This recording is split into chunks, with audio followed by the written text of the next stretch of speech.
Heritage మీద వార్తలు ప్రసారం చేయకుండా, ప్రచురించకుండా గ్యాగ్ ఆర్డర్‌ని ఢిల్లీ హైకోర్టులో వేసి హెరిటేజ్ తెచ్చుకుంది. అయితే ఇప్పుడు సాక్షి మాత్రం వెనక్కి తగ్గట్లేదు. రోజుకొక కొత్త స్టోరీలతో ముందుకొస్తుంది. వీఎస్ఆర్ వెనక హెరిటేజ్ అన్నటువంటి పేరుతో టీడీపీ మౌనంతో అందరిలోనూ మరింతగా అనుమానం అంటూ మహారాష్ట్ర ఉప ముఖ్యమంత్రి అజిత్ పవార్ విమాన ప్రమాదం మీద ఎన్సీపీ ఎమ్మెల్యే రోహిత్ పవార్ తెలుగుదేశం పార్టీపై అనేక అనుమానాలు లేవనెత్తి 36 గంటలు దాటి ఆ పార్టీ నోరు మెదపడం లేదు. వీఎస్ఆర్ విమానయాన సంస్థ విమానాల కొనుగోలుకు హెరిటేజ్ సంస్థ 100 కోట్ల రూపాయల నిధులు సమకూర్చిందంటూ సాక్ష్యాధారాలతో చూపించిన స్టాక్ మార్కెట్లో నమోదైన కంపెనీ అయి ఉండి కూడా ఇంతవరకు స్పందనే లేదు.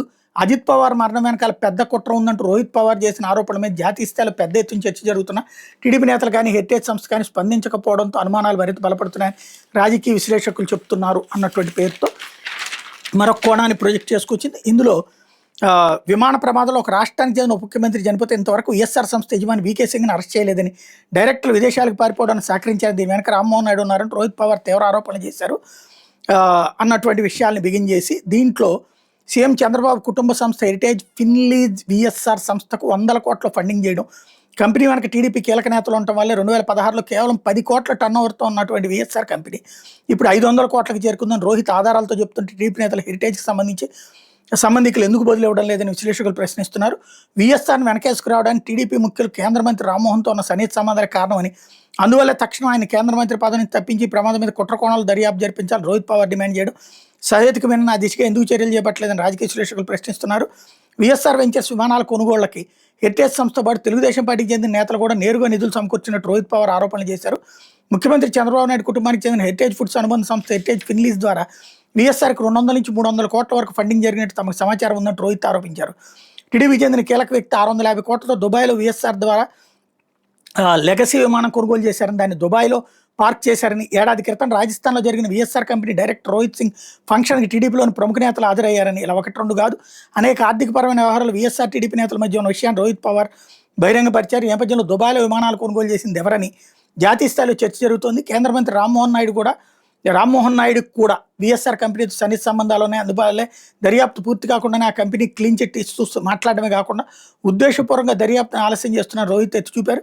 తక్షణమే రామ్మోహన్ కేంద్ర మంత్రి పదవికి రాజీనామా చేయాలని డిమాండ్ చేసిన విషయం తెలిసింది అన్నటువంటిది రాసుకొచ్చారు. ఇందులో 35 కోట్ల విలువయ్యే విమానానికి 265 కోట్ల ఇన్సూరెన్స్ ఎందుకు చేశారు?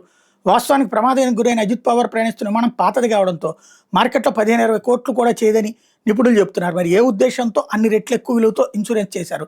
విమానంలో టాయిలెట్ వెనకాల పెట్రోల్ క్యాన్లు ఎందుకు పెట్టారు? ఒక వీవీఐపీ ప్రయాణిస్తున్న విమానంలో పెట్రోల్ క్యాన్లు ఎలా వచ్చాయి? మహారాష్ట్ర డిప్యూటీ సీఎం ప్రయాణించే ఆ విమానం బయలుదేరే ముందు ఆ విమాన సిబ్బంది ఎవరు వాటిని గమనించలేదా? అసలు అవి అక్కడికి ఎలా వచ్చాయి?